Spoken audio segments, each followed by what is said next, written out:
Because there's a whopping 172 to get to, the Pokemon Company isn't Cerule edging us with card reveals for the upcoming Black and White set. So they woke us up this morning by dumping another fat load of cards on our eyeballs, and you might notice a few blasts from the past among them. Carrying on from yesterday's new Embor, that's basically just Embor from 14 years ago, they decided to copy and paste their homework from Wikipedia without changing any of the wording.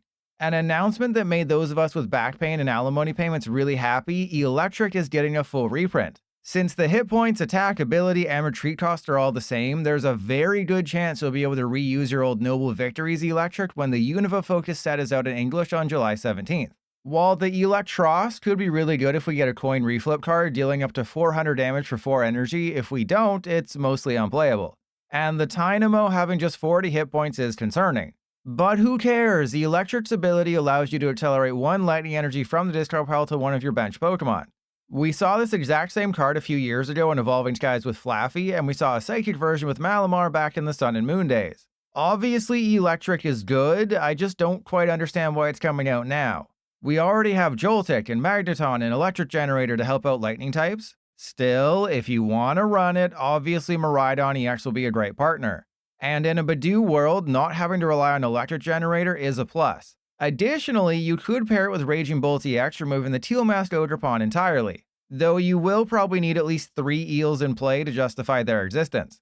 And that leads me to my point: I don't think Eelektrik is necessarily better than the options we already have. If you want to make a change to the existing Raging Bolt list, Iono's Bellibolt EX seems stronger, as it has access to Kilowattrel for card draw and Voltorb as a backup attacker. And even though it can run out of gas, the Joltik box deck doesn't need to finagle with Stage 1 lines. I guess what I'm trying to say is, I haven't experienced a moment of happiness since I migrated from PTCGO, and I want everyone else to be as miserable as me.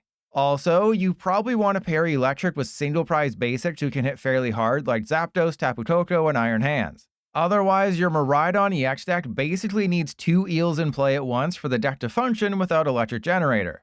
And even then, I'm not convinced it's good. On a much happier note, a reprint that absolutely has a place in Standard is Air Balloon. Originally released in Sword and Shield base set, Air Balloon is a tool that reduces the retreat cost of your active by 2. This instantly replaces Rescue Board, since that was limited to reducing retreat cost by 1, except in rare situations where the Pokemon it's attached to had 30 or less hit points remaining. I don't think Bait Air Balloon will be obsolete though. I mean, it's pretty much obsolete already. But the Bait Air Balloon helps retreat Stage 2s with high retreat costs like Venusaur EX and Mamoswine EX, so you'll still see it 1 out of every 1,000 games. You also don't have to worry about selling all of your Latios EX. Yes, its usefulness might drop a bit, but like my ex-wife's new boyfriend, Air Balloon's a tool. If you attach it to someone, you can't put something like Bravery Charm or Defiance Band or Maximum Belt on them. Latios is simple, easy retreat that can be found by playing with your balls. In the same vein, Beach Court won't completely disappear. Except, like Bait Air Balloon, no one's really using it anymore anyways. Regarganackle, make sure you go into your bulk drawer and inflate some old air balloons, because a lot of decks will be running 1 or 2 copies. For the third and final noteworthy reprint, we have Prism Energy. Attach it to a basic Pokemon and it provides 1 of every type of energy. Depending on the deck, this is better than Luminous Energy, because Luminous Energy stops being cool when you attach a second special energy, like how Skibidi Toilet stopped being cool for my kids when I started saying Fez and Skibidi. So Monkey Dory could take advantage of it in a Frostlass Badoo deck, or you could pair Prism Energy with something like Pikachu EX or Terrapidos EX. But due to its special energy-ness, finding it will be difficult. We have items like Energy Search and Earthen Vessel for basic energy, but the only way to find special energy is with supporters. Currently, Colress's Thicacity is filling that hole, getting any energy in Stadium from deck. And when the Black and White set is out in July, we're also going to have Hilda. This gets any 1 evolution Pokemon from deck plus any 1 energy, be it basic or special. It's tough to gauge whether or not you want to climb this Hilda. On one side, it's not very good and we don't have a ton of great special energy. On the other foot, I was wrong about Brock Scouting and Jock, who have seen a ton of play due to Badoo. Hilda's basically an evolution incense plus an energy search that can be used under item lock. So I guess yes, it will see play, I just won't be very happy about it. Another special energy Hilda can find is Ignition Energy. While it's not exactly triple acceleration energy from the Sun and Moon days, it basically just took someone else's homework and put their name on it. When Ignition Energy is attached to an evolution Pokemon, it provides 3 colorless energy. But if it's attached to a basic Pokemon, it only provides 1 colorless energy. Then at the end of the turn, it's discarded. This is slightly different than Triple Acceleration Energy, who couldn't be attached to a basic Pokemon at all. Basically, any evolution Pokemon you can think of that attacks for 2 or 3 or more colorless energy will love this. Wugtrio's 100% back after losing Double Turbo Energy. Ignition Energy gives it another card to compare with Reversal Energy to mill cards every single turn.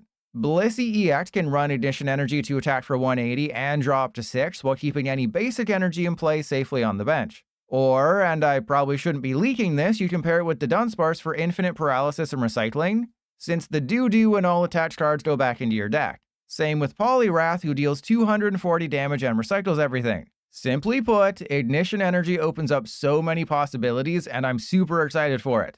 Unless you use the card for evil, then I'm less excited for it. Taking a break from reprint madness, we have the Stoutland line. While there was a Stoutland from the black and white era that prevented your opponent from playing supporters, this one's much less interesting. I think they want us to play it with Ignition Energy because Stoutland can get cards back from the discard pile based on a coin flip, and its damaging attack does 200 if it has a special energy attached, though you will need a counter gain along with Ignition Energy. But 200 damage isn't very good for all that work, and for those who want to get cards back from the graveyard, we already have a better Stoutland in Oinkologne. The attack isn't as good, but it's a stage 1, making it much easier to get set up. So yeah, unlike when I walk barefoot on hot coals, these dogs won't be barking. Oh, and Cheren's getting a reprint? I don't know why either. It exists, it's a card, and it will fill up bulk drawers just like every other Draw 3 rival supporter in the past. We're also getting an energy retrieval reprint. While that's not very exciting, the important part is that it has an eye regulation mark in the bottom left. So its legality will reset and will continue to have energy retrieval in standard for a few more years. On the flip side, while Professor's research featuring Professor Juniper will be in the set, it has a G regulation mark. So barring any changes, Professor's research is still slated to rotate out of standard in March 2026. And that's it for today's new reveals. As a reminder, Black Bolt and White Flare will be out in Japan on June 6th, with Pokebeach reporting an English release for July 17th. There should be 172 cards in the main set, meaning we still have 140-ish cards still to be revealed. I'll return to my typical weekly recap this coming Sunday, so make sure you're subscribed.